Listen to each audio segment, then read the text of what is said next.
کیا آپ جانتے ہیں کہ ارطغرل غازی نے ہی دنیا کی سب سے طاقتور سلطنت کی بنیاد رکھی تھی؟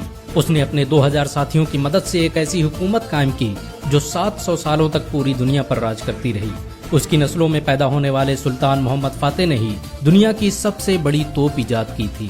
ارطغرل کے ذریعے استھاپت کی گئی سلطنت عثمانیہ نے دنیا کو سب سے زیادہ ویگیانک اور ڈاکٹر دیے۔ راکٹ ٹیکنالوجی پر آدھارت دنیا کا پہلا جہاز سلطنت عثمانیہ میں ہی بنایا گیا تھا۔ ارطغرل نے ڈاکٹروں اور عالموں کی ایک بڑی جماعت تیار کی تھی جو مفت میں لوگوں کی مدد کرتی تھی۔ ان کا پورا خرچ ارطغرل خود اٹھاتا تھا۔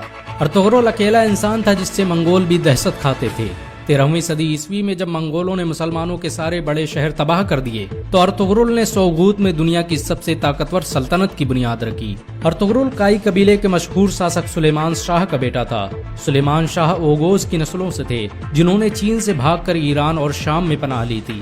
آپ کو یہ جان کر حیرانی ہوگی کہ چین میں آج جن اوئیگر مسلمانوں پر ظلم ہو رہا ہے وہ اوغوز کی نسلوں اور ارطغرل کے خاندان سے تعلق رکھتے ہیں۔ بہت کم لوگ جانتے ہیں کہ ارطغرل غازی نے قرآن کو اپنا سنویدھان بنایا تھا۔ اس کی حکومت میں سود اور بیاج کے استعمال پر سخت مناہی تھی، یہاں تک کہ یہودی اور عیسائی بھی اسلامی قانون کے مطابق تجارت کرتے تھے۔ ارطغرل جب اناطولیہ میں داخل ہوا تو صلیبیوں نے مسلمانوں کے خلاف جنگ چھیڑ رکھی تھی۔ دوسری طرف منگول بغداد کے 10 لاکھ مسلمانوں کا قتل کر چکے تھے، لیکن ارطغرل کے آنے کے بعد اچانک اناطولیہ سمیت وشو کا نقشہ ہی بدل گیا۔ ارطغرل کی شجاعت اور ہمت سے دشمن بھی کانپتے تھے۔ اس نے اپنے چند ساتھیوں کی مدد سے چنگیز خان کی فوجوں کو گھٹنے ٹیکنے پر مجبور کر دیا۔ صلیبیوں اور منگولوں کے خلاف ارطغرل کے جذبے کو دیکھتے ہوئے سلجوقی سلطان علاؤالدین کیقوباد نے اسے انکارا کی زمینوں کا مالک بنا دیا۔ ارطغرل قرآن کے بنائے اصولوں کے مطابق حکومت کرتا تھا۔ اس کی نظر میں سب برابر تھے، یہی وجہ ہے کہ اس سے پربھاوت ہو کر بہت سے لوگ مسلمان بن گئے۔ چنگیز خان کے سپہ سالار اور صلیبی کمانڈروں نے بھی ارطغرل کے ہاتھوں اسلام قبول کر لیا۔ اناطولیہ کی سرحدوں میں آ کر ارطغرل نے سب سے پہلے سوغوت کا قلعہ فتح کیا۔ یہ وہی قلعہ تھا جہاں پر ہزاروں مسلمان قتل کیے گئے تھے۔ سوغوت کو فتح کرنے کے بعد ارطغرل نے وہاں ایسا نظام قائم کیا کہ وہ سلجوقی سلطنت کا سب سے امیر شہر بن گیا۔ اس کی حکومت میں یورپ کی ایک بڑی آبادی ویاپار کرنے سوغوت آتی تھی۔ ارطغرل بڑا ہی انصاف پسند تھا۔ اس کی تلوار ہمیشہ میان سے باہر رہتی تھی۔ سلجوقی سلطنت کے خلاف سازش رچنے والے سعد الدین کوپک سے لے کر کمانڈر ڈریگوس کو اس نے سرے عام قتل کر دیا تھا۔ ارطغرل نے جس سلطنت کی بنیاد رکھی اس نے ماتر 100 سال کے اندر ہی آدھی دنیا کو فتح کر لیا۔ اس سلطنت کی سرحدیں ایشیا سے لے کر یورپ اور افریقہ تک پھیلی ہوئی تھی، یہاں تک کہ پورا بھومدھیہ ساگر خلافت عثمانیہ کے قبضے میں تھا۔ 17ویں صدی عیسوی تک دنیا کی آدھی دولت سلطنت عثمانیہ کے قبضے میں تھی۔ جاپان، روس اور فرانس جیسے دیش ترکی کی خلافت عثمانیہ سے قرضے لیتے تھے۔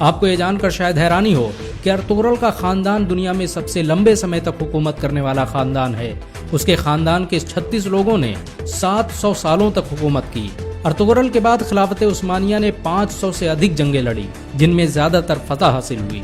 ارطغرل چٹانوں کی طرح سخت تھا۔ وہ جب اناطولیہ آ رہا تھا تبھی راستے میں اس کے پتا سلیمان شاہ کی ڈوبنے سے موت ہو گئی اور اس کے بھائیوں نے اناطولیہ جانے سے انکار کر دیا، لیکن ارطغرل اکیلے ہی اناطولیہ آیا اور صلیبیوں پر قہر بن کر ٹوٹ پڑا۔ منگولوں نے ارطغرل کو مارنے کی ہزاروں کوششیں کی لیکن وہ کبھی کامیاب نہیں ہو سکے، یہاں تک کہ انہوں نے اپنے دشمنوں سے بھی ہاتھ ملا لیا۔ بہت کم لوگ جانتے ہیں کہ صلیبی مسجد اقصی اور مسجد الحرام کو شہید کرنا چاہتے تھے، لیکن ارطغرل نے مسلمانوں کو متحد کر کے ان کے منصوبوں کو خاک میں ملا دیا۔ آپ کو یہ جان کر حیرانی ہوگی کہ یہودی 13ویں صدی عیسوی میں ہی اسرائیل دیش کی استھاپنا کرنا چاہتے تھے اور اس کے لیے انہوں نے مسلم دیشوں کو ختم کرنے کی سازشیں بھی رچی تھیں، لیکن ارطغرل کی وجہ سے ان کے سارے منصوبے فیل ہو گئے، کیونکہ جب سلجوقی سلطنت کو ختم کیا گیا تو ارطغرل نے اپنی حکومت کا اعلان کر دیا۔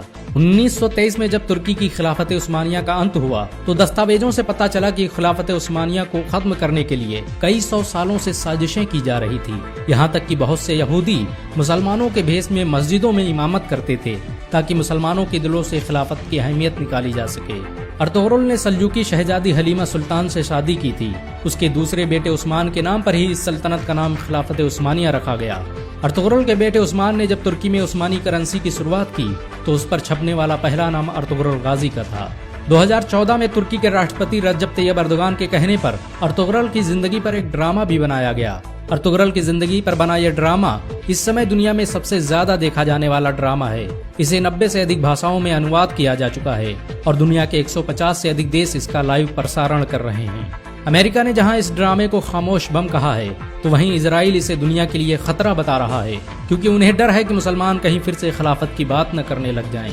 سچ تو یہ ہے کہ مسلمانوں کے دلوں میں ارطغرل کا نام آج بھی زندہ ہے، مسلمان انہیں آج بھی عزت کی نظروں سے دیکھتے ہیں۔ اگر ایک مسلمان ہونے کے ناطے آپ کو گرو محسوس ہوا ہو تو اس ویڈیو کو لائک اور شیئر ضرور کریں۔ ایسی اور ویڈیو کو دیکھنے کے لیے ہمارے چینل کو سبسکرائب کریں، گھنٹا ضرور